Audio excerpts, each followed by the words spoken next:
नमस्कार सर्वांचे कथालेखन मराठी स्टोरी या चॅनलमध्ये स्वागत आहे. आज आपण पाहणार आहोत त्या कथेचं नाव आहे पाठलाग. लेखिका आहेत कथा बिंडकार. फक्त पळण्याचा आवाज येत होता.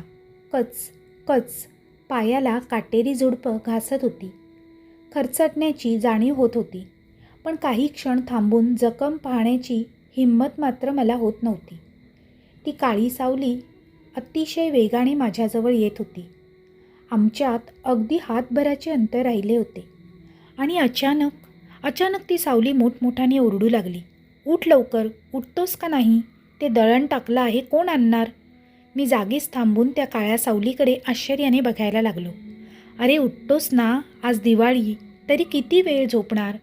आता मात्र माझे डोळे खाडकन उघडले. समोर आई उभी होती आणि नेहमीप्रमाणे माझ्यावर स्तुतीसुमने उधळीत होती. काळी सावली हिच्यापेक्षा कितीतरी बरी आहे, चुपचाप पाठलाग करत होती. असा काहीसा विचार करत शेवटी मी उठलो. तसं पाहिलं तर अशी स्वप्न माझ्यासारख्या नास्तिक माणसालाच का पडावी हे माझ्या पचनी अजून काही पडलं नव्हतं. भूत आणि त्याच्यासारख्या शक्ती या माझ्यासाठी फक्त मनोरंजनाच्या गोष्टी होत्या. वेळ जात नाही म्हणून एकाने सुरू केलेली गोष्ट, अनेक मिरची मसाले लावून पुढे चालू ठेवण्यासाठी केलेली धावपळ किंवा केविळवाणी धडपड. पण लवकरच माझा हा माज उतरला जाणार होता. माझ्या नास्तिकपणाचा बुरखा फाटणार होता. आता मात्र माझी धडधड खूपच वाढली होती. आज त्या काळ्या सावलीने मला पकडलेच. मी आडवा पडलो होतो आणि ती माझ्या छातीत तिचं बोटं रुतवून बसली होती. कोणत्याही क्षणी ती हाताचं ते बोट वाढवून माझ्या छातीच्या आरपार घालणार होती. त्या सावलीचा चेहरा मात्र काही माझ्या नजरेत भरत नव्हता. फक्त त्या सावलीचा गुरगुरण्याचा आवाज माझ्या कानात घुसत होता आणि तोच आवाज जोरजोरात यायला लागला. क्षण तो आवाज वाढतो याची जाणीव व्हायला लागली. कानात बोट घालायला मी हात वर करताच त्या सावलीने माझा हात करकचून दाबला. मी जोरात किंचाळणार तेवढ्यात जाग आली. अरे भड! पुढचे अक्षर मनातच खाऊन सिद्ध्याने पाठीत एक फटका दिला. अरे लेका, गाडी चालवतोय ना मी, आणि माझ्या शेजारी बसून झोपतोय काय? नील्याही मागे बसून हसत होता. मी फक्त रागाने त्याच्याकडे बघितले. नील्याने तोंड वळवलं पण हसू काही थांबवलं नाही. नील्या म्हणजे नीलेश आणि सिद्ध्या म्हणजे सिद्धेश, माझे कॉलेज मित्र. फक्त लहानपणी नाही भेटलो म्हणून चड्डीयार नाही बोलणार.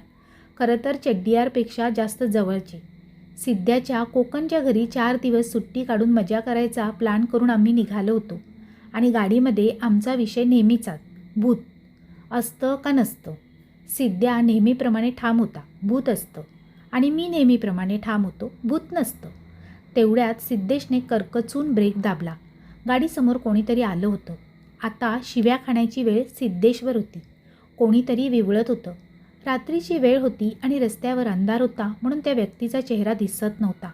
आम्ही खाली उतरलो. समोर एक मध्यम वयाचा माणूस होता. कमरेभोवती लुंगी नेसली होती. अंगात मळका सदरा आणि डोक्यावर गोल पांढरी टोपी. चेहरा अगदीच रडवेला झाला होता. आम्ही लगेच त्यांची माफी मागायला लागलो आणि सांगायला लागलो कसं आमच्या लक्षात नाही आलं की तो समोर आला आणि ब्रेक लागला नाही वगैरे वगैरे. त्या माणसाने एकदा आमच्याकडे पाहिले आणि बोलायला लागला. अरे मियाँ, शांत हो जाओ, इतना भी कुछ लगा नहीं और कोई जानबूझकर ऐसे ठोकेगा भी नहीं.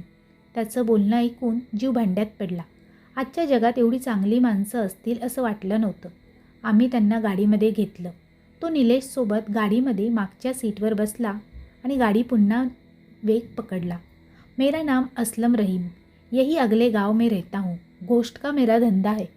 बकरी लाने गया था लेकिन मिली नहीं, खाली हाथ आ गया. आम्ही फक्त मान डोलावली. तेवढ्याच सिद्धेश बोलला. असलम भाई, ये बताओ आपका भूतों के बारे में क्या ख्याल है? भूत होते या नहीं?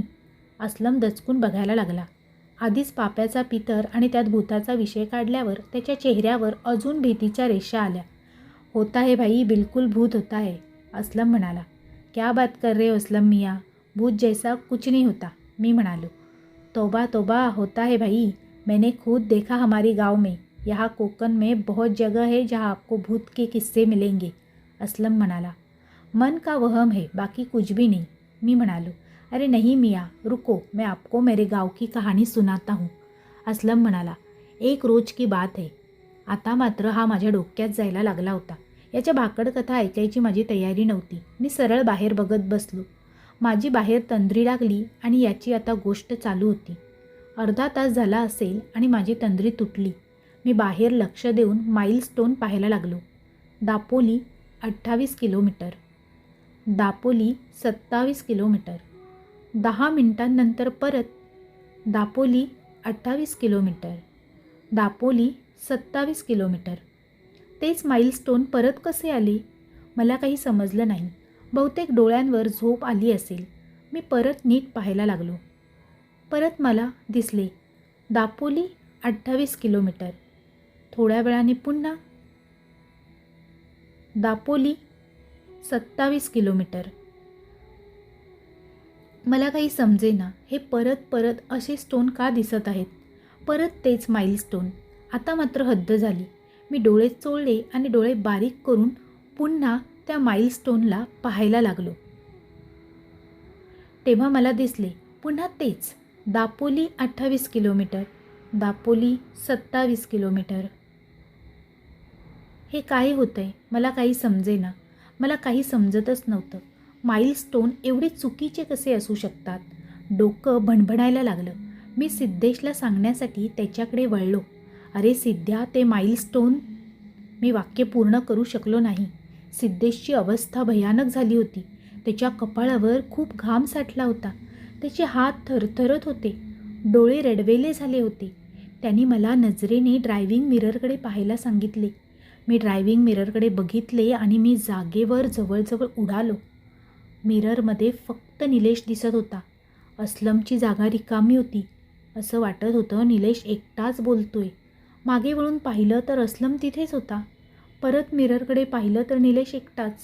असं कसं शक्य आहे? मला काहीच गंध लागत नव्हता. माझे हात गार पडायला लागले होते.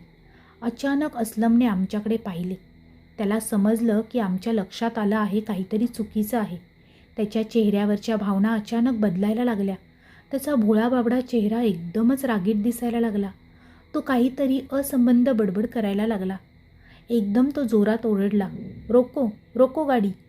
सिद्धेश एवढा सुन्न झाला होता की त्याच्या कानावर ते शब्द पडून पण त्याला काही समजलं नाही. सुना नहीं तूने, रोको गाडी, रोकते हो या नहीं. सिद्धेशने गाडी थांबवली. अस्लम लगेच गाडीमधून उतरला. माझ्याकडे पाहिलं. एक भेदक नजर माझ्याकडे टाकली. याद रखना, भूत होते हे, बस उनसे मिलने का इंतजार रखना. एक विचित्र हास्य त्याच्या चेहऱ्यावर होतं. माझ्याकडे नजर टाकून तो तरातरा चालायला लागला. मला गाडीतून उतरून तो कुठे चालला होता ते बघायचं होतं. पण सिद्धेशने ती संधी दिलीच नाही. त्याने सुसाट गाडी पळवली. आता पाहिलं तर माईलस्टोनवर दिसत होतं दापोली 28 किलोमीटर. त्यानंतर थोड्या वेळाने दापोली 27 किलोमीटर. पुन्हा थोड्या वेळाने दापोली 26 किलोमीटर.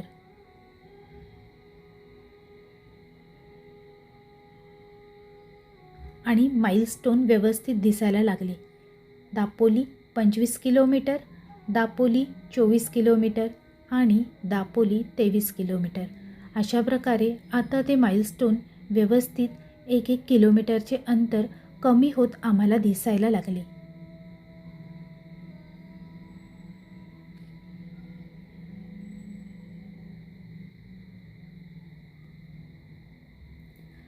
निलेश जोरजोरात हसत होता आणि त्याला सांगून सांगून आम्ही थकलो होतो. त्याला यावर विश्वासच बसत नव्हता. काही पण फेकू नका, कोण सापडलं नाही म्हणून मला पकडू नका म्हणे. अस्लम मिररमध्ये दिसत नव्हता. निलेशला समजावून सांगणं अवघड होतं. त्यांनी मिररमध्ये ते बघितलं नव्हतं जे आम्ही दोघांनी पाहिलं होतं. आम्ही साधारण 10पर्यंत सिद्धेशच्या कोकणच्या घरी पोहोचलो. जेवण करून मी गॅलरीमध्ये उभा राहून बाहेर बघत होतो. समुद्र जवळ होता, त्यामुळे लाटांचा आवाज येत होता. माझ्या डोक्यात अस्लमचा विषय चालू होता. अचानक मला समोर एक आकृती दिसली. काळसर अशी आकृती झाडाची फांदी धरून उभी होती. मी डोळे बारीक करून नीट पाहायला लागलो. कोणीतरी बुरखा घालून उभे होते. असं वाटत होतं ती बुरखामधली व्यक्ती माझ्याकडेच बघत आहे. अचानक ती व्यक्ती हातामधील फांदी जोरात हलवायला लागली. असं वाटत होतं तिला कसला तरी राग आला होता. मी निलेश आणि सिद्धेश यांना हाक मारायला मागे वळालो आणि त्यांना गॅलरीमध्ये बोलावलं. त्यांना बोट करून ती व्यक्ती दाखवायचा प्रयत्न केला, पण ती व्यक्ती तिथे नव्हती. फक्त फांदी हलत होती. ए भावा, बस आता. एका दिवसात खूप झालं आता, निलेश म्हणाला. चल झोप आता. असं बोलून हसत हसत आत गेला. पण मला नक्की आठवत होतं, मी बुरखामध्ये कोणाला तरी बघितलं होतं. हे नक्की. कोण होतं? कोण होतं त्या बुरख्यामध्ये? ती काळी सावली नव्हती. बुरखा घातलेली एक व्यक्ती होती. आज त्या सावलीला आकार आला होता. ती बुरखाधारी माझ्याभोवती गोल गोल फेरी मारत होती. पण आजही मला चेहरा काही दिसत नव्हता. खूप विचित्र हसत होती. मला तो हसायचा आवाज सहन होत नव्हता. मी घट्ट कान झाकून घेतले, पण तो आवाज काही कमी होत नव्हता. मी खूप जोरात ओरडायला लागलो. कोण आहेस तू? काय हवं आहे तुला? का मला एकट्याला सोडत नाही? मी काय तुझं वाईट केलं आहे? का मला त्रास देत आहे? काही उत्तर आलं नाही. पण विचित्र हसायचा आवाज अजून वाढायला लागला. आता मात्र माझ्या सहनशक्ती पलीकडे गेलं होतं. एवढ्यात माझ्या डोक्यावर कोणीतरी हात फिरवत असल्यासारखं वाटायला लागलं. मायेची ऊब जाणवायला लागली. तो विचित्र हसण्याचा आवाज कमी व्हायला लागला. मी खडबडून जागं झालो. दरदरून घाम फुटला होता. आतापर्यंत खूप वेळा हे स्वप्न पाहिलं होतं, पण एवढी भीती, एवढी धडधड कधीच जाणवली नव्हती. तो मायेचा हात अजूनही माझ्या डोक्यावरून फिरत होता. खूप आधार वाटत होता. मन शांत होत होते. मी डोळे पूर्ण उघडत वर बघितलं. आऊ आजी. ती आऊ आजी होती. काय झालं रे लेकरा? एवढा कावरा बावरा का र झाला? मी अगदी लहान मुलासारखं आऊ आजीला घट्ट मिठी मारली. मायेचा हात तसाच माझ्या डोक्यावरून फिरवत ती राहिली. आऊ आजी म्हणजेच सिद्धेशची आजी. साधारण 75 ते 80 वय वर्ष असेल, पण अजूनही कणखर. स्वतःची कामे स्वतः करणार. शिस्तप्रिय पण तेवढीच मायाळू आणि प्रेमळ. तिच्या मिठीमध्ये ते स्वप्न कुठल्या कुठे पळून गेलं. दुपारची जेवणं उरकल्यावर आम्ही सगळे बाहेर उन्हात बसलो होतो. आऊ आजी तिच्या सुपारीच्या डब्यातून एकेकाला पान तयार करून देत होती. निलेश आणि सिद्धेश माझ्याकडे बघून हसत होते. भूत नसतं रे सिद्ध्या, ते आपले भास असतात. निलेश मला चिडवत सिद्धेशकडे बघून बोलत होता. अरे नाही रे निल्या, ते फक्त काही लोकांच्या स्वप्नात येतं. असं बोलून सिद्धेश निलेशसोबत जोरजोरात हसायला लागला. इतका वेळ शांत बसलेली आऊ आजी त्यांच्याकडे बघून त्यांना रागवायला लागली. आता अरे बस की र, किती माझ्या लेकराला चिडवाल, गप्पा आता. त्या दोघांना काही फरक नाही पडला. ते अजून जोरात हसायला लागले. अरे मेल्यांनो, शांत बसता का देऊ आता थोतरीत? आऊ आजी म्हणाली. अगं आऊ आजी, काय सांगू तुला आता? या कट्टर नास्तिकाला हल्ली भूतं दिसायला लागली म्हणे, सिद्धेश म्हणाला. काल काय तर म्हणे बुरखा घातलेली बाई दिसली म्हणे. बुरखा शब्द ऐकताच आऊ आजीचा चेहरा गंभीर झाला. रेश्मा आप्पा दिसली वाटतं याला, सिद्धेश म्हणाला. मेल्या, कशाला तिचं नाव काढतोस यावेळी? गप की जरा. किती वेळा सांगितलं त्या अवदसेचं नाव काढायचं नाही, आऊ आजी म्हणाली. आऊ आजी तरातरा चालत आत निघून गेली. सिद्ध्या, तुला माहीत होती बुरखावाली बाई? मी म्हणालो. अरे कालच का नाही सांगितलं? अरे भड. अचानक घरी असल्याची जाणीव होऊन सिद्धेशने पुढचे अक्षर नेहमीप्रमाणे गिळले. अरे एकीकडे बोलतो भूत नसतं आणि आता तुला गंभीर, तुला भारी इंटरेस्ट आलाय रे. चला मी चाललोय नारळीत, येताय का? सिद्धेश कपडे झाडत उठला. निलेशही उठला. माझे डोकं दुखते, तुम्ही जा, मी म्हणालो. दोघंही माझ्याकडे बघून हसत निघून गेले.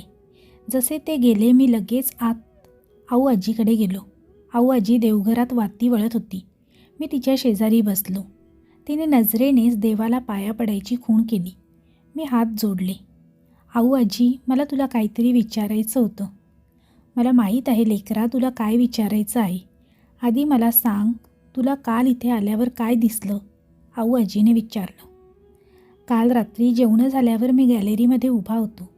अचानक मला समोर एक आकृती दिसली. काळसर अशी आकृती झाडाची फांदी धरून उभी होती. मी डोळे बारीक करून नीट पाहायला लागलो. कोणीतरी बुरखा घालून उभं होतं. असं वाटत होतं ती बुरखामधली व्यक्ती माझ्याकडेच बघत आहे. अचानक ती व्यक्ती हातामधली फांदी जोरात हलवायला लागली. असं वाटत होतं की तिला कसला तरी राग आला होता. मी निलेश आणि सिद्धेश यांना हाक मारायला मागे वळालो. त्यांना बोट करून ती व्यक्ती दाखवायचा प्रयत्न केला. पण ती व्यक्ती तिथे नव्हती. फक्त फांदी हलत होती. आऊ आजीच्या चेहऱ्यावर हलकीशी भीतीची छटा माझ्या नजरेत भरली. ती थोडी माझ्या पुढे झाली. लेकरा, काल घरी आल्यावर पायावर पाणी घेतलं होतं का रं? आजीने विचारलं. घेतलं असेल, म्हणजे काही आठवत नाही, मी म्हणालो. आऊ आजी लगेच उठली आणि तबकडीमधला अंगारा माझ्या कपाळाला लावला. तिचा हात कापत होता. चेहऱ्यावरची भीती स्पष्ट जाणवत होती. मी हात हातात घेतला. आऊ आजी, काय झालंय? का एवढी घाबरली आहेस? कोण आहे ही रेश्मा आप्पा? मी विचारलं. श्श, नको बाबा, त्या भवानीचं नाव घेऊस. ती काय बया आहे मला माहीत आहे फक्त, आऊ आजी म्हणाली. मला ऐकायचं आहे आऊ आजी तिच्याबद्दल, मी विचारलं. आऊ आजीनी एक उसासा टाकला. माझ्याकडे एक नजर टाकली आणि ती सांगू लागली. काय सांगायचं बाबा तिच्याबद्दल? मला चांगलं आठवतं. नवीन लग्न करून मी या घरी नांदायला आले. सगळ्या थोरा मोठ्यांच्या पाया पडत होते. अचानक जोरजोरात भांडायचा आवाज यायला लागला. सिद्धेशच्या आजोबांनी आमच्या गड्याला काय झालं म्हणून बघून यायला सांगितलं. काय नाही मालक, तेच नेहमीचं रडगाणं. ती रेश्मा आप्पा केकलायला लागली आहे. जरा बयेला बाप्या दिसला की फिरलं डोकं, असं तो सांगू लागला. पूर्ण चावडीवर रेश्मा आप्पा रागीट आणि भांडखोर म्हणून माहीत होती. तिला विशेष करून पुरुषांचा राग होता. ये आदमी लोग बड़े हरामी होते हैं. लोमड़ी की जात है ये. जहाँ कहा औरत की चमड़ी दिख गई, इनकी नीयत हरामी की हो जाती है. भाई हो, बाप हो या खुद का आदमी, ये जात हरामजादी रहेगी. इन कुत्तों को तो जिंदा जलाना चाहिए. तिचा पुरुष मंडळींवर एवढा राग का हे कुणालाच कळत नव्हतं. तिच्या अंगावर नेहमीच बुरखा असायचा आणि तोंडावर बुरखाचा पडदा. खूप कमी लोकांनी तिचा चेहरा पाहिला होता. तिच्या घरी एक मुलगी काम करायची, अफसाना. लोक असं म्हणायचे फक्त तिनेच रेश्मा आप्पाचा चेहरा पाहिला होता. आऊ आजीने पाण्याचा एक घोट घेतला. घसा थोडा खाकरला. थोडं थांबून ती पुढे सांगू लागली. लेकरा, मला अजूनही तो दिवस आठवतोय. मी अंगणात साफसफाई करत होते. अचानक ती बया आपल्या घरात घुसली. मोठमोठ्याने बोंब मारायला लागली. निकलो बाहर, हराम के पिल्लो. समझ क्या रखा है रेश्मा आपा को? मेरे साथ पंगा ना लेना, काट खाऊंगी और डकार तक नहीं मारूंगी. माझ्या दादल्यासोबत तिचा जागेवरून वाद झाला होता. त्या बयेचे शब्द म्हणजे गरम शिशेचे चटके होते. आऊ आजी थोडं थांबली, बाहेरचा अंदाज घेतला आणि दबक्या आवाजात पुन्हा सांगू लागली. त्या रेश्मा आपाचा शेवट पण खूप भयानक झाला म्हणे. घरातच 2 दिवस मेल्यानंतर सडून पडली होती म्हणे. कुत्र्याने ओरबाडलं होतं पार तिला. असं म्हणतात अजूनही ती पुढच्या माळरानात दिसते. कधी कधी बाप्या माणसाला झपाटते. 10-15 जणांचा जीव घेतलाय र तिनं. आणि आऊ आजी उठली. बोलता बोलता संध्याकाळ झाली होती. आऊ आजी देवाजवळ दिवा लावायला लागली. मी उठून बाहेर यायला लागलो. अचानक मला काहीसं आठवलं आणि मी परत आत गेलो. आऊ आजी, त्या अफसानाचं काय झालं पुढे, जी तिच्याकडे काम करत होती? ती पण काय रेश्मा आप्पा मेल्यानंतर काही दिसली नाही बा, आऊ आजी म्हणाली. मी विचार करत बाहेर पडलो. तेवढ्यात आऊ आजीची हाक कानावर आली. लेकरा, हर गोष्ट समजून विसरून जा. त्या माळरानात जवळ जाऊ नको. नसते उद्योग करू नको. मी मान डोलावली.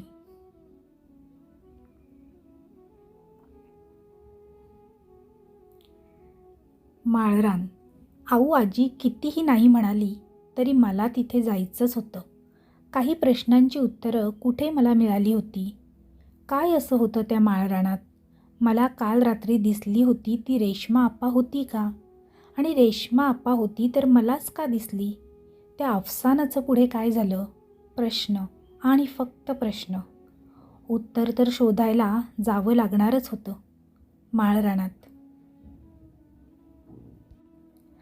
पुढे माळरानात गेल्यावर काय घडतं आणि त्या रेश्मा आपाचं आणि अफसानाचं नक्की काय आहे हे पाहण्यासाठी या कथेचा दुसरा भाग लवकरच येत आहे.